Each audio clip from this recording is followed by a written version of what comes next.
Hello বন্ধুরা, welcome back to my channel Riya vlogs 15। তো বন্ধুরা, তোমরা কেমন আছো? আশা করি তোমরা খুব ভালো আছো, আর আমিও তোমাদের ভালোবাসায় ভীষণ ভালো আছি। তো আজকে গেছিলাম আমি আমার মায়ের বাড়ি, আর এখানে যা গরম পড়েছে কি আর বলবো তোমাদের, তাই তেমন কিছু পরে যাইনি। আমি কুর্তি আর এই প্লাজো প্যান্টটাই পরে গেছি, আর মাথায় দিয়েছিলাম এক গাদা তেল, সেই জন্য আরও বেশি গরম লাগছিল। আর আমার শ্বশুরবাড়ির থেকে আমার বাপের বাড়ি খুব একটা দূর নয়, এই টোটোতে উঠলে 10 মিনিট, আর যদি হেঁটে যাও তাহলে ধরো 20 মিনিট। তো মাত্র আমি ও বাড়ি থেকে আসলাম, আর এসে এই যে দেখছো এই পরে আছি ফুলাতা একটা কুর্তি, তো সেটাই এখন আমি চেঞ্জ করব। তো ভিডিওটা যদি ভালো লাগে অবশ্যই একটা লাইক করে দিও, আর আমার চ্যানেল যদি কেউ নতুন হয়ে থাকো আমার চ্যানেলটি একটা সাবস্ক্রাইব করে পাশে থাকা বেল আইকনটি ক্লিক করে দিও। তো ভিডিওটি দেখতে থাকো, আশা করি তোমাদের ভালো লাগবে। এবার আসি আসল কথা, কেন আমি মায়ের বাড়ি গিয়েছিলাম। সত্যি কথা বলতে কি, আমার না গত এক সপ্তাহ ধরে ভীষণ মাথা ব্যথা করছে। জানি না কেন, কি হয়েছে। ওষুধ খেয়েছি, চা খেয়েছি, কোনো কিছুতেই কোনো কিছু হচ্ছে না। সেই জন্য মা বললো চল একবার ডক্টরের কাছে দেখিয়ে আসবি। তো সেই জন্যই গিয়েছিলাম। আর আমাদের বাড়ি থেকে খুব একটা দূর নয়, এই আমাদের হাসপাতাল জেলা হাসপাতাল এই 10 মিনিট মতো লাগে, সেই জন্য নর্মালভাবেই চলে গেছিলাম।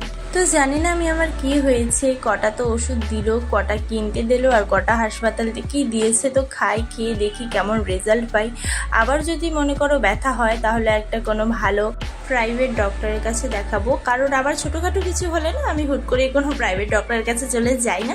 আমার বাড়ির সামনেই যেহেতু জেলা হাসপাতাল, সরকারি হাসপাতাল, তো সেখানে দেখিয়ে আমার অভ্যাস। আমি বাড়ি থেকে বেরিয়েছি তখন বাজে 11:30, কারণ ঘুম থেকে উঠেই কাজবাজ করে চা খেয়ে তোমাদের দাদাকে রেডি করে টিফিন দিয়ে তারপর পাঠিয়ে দিলাম কাজে। তারপর আমি চলে গেলাম মায়ের বাড়ি। তো সেখান থেকে হাসপাতালে গিয়ে লাইন দাঁড়িয়ে ওষুধ নিয়ে আস্তে আস্তে বেজে গেছে 3:30।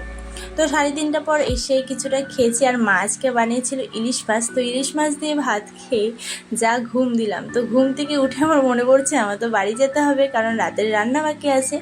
সেই জন্য একটু খেয়ে দিয়ে ঘুমিয়ে মজা করে চলে আসলাম। আর সত্যি কথা বলতে কি বলো তো, শ্বশুর বাড়ির থেকে বাপের বাড়িতে যাওয়ার যে আনন্দটা আর বাপের বাড়িতে যেই সুখটা, সেটা কিন্তু আমরা কোথাও পাই না।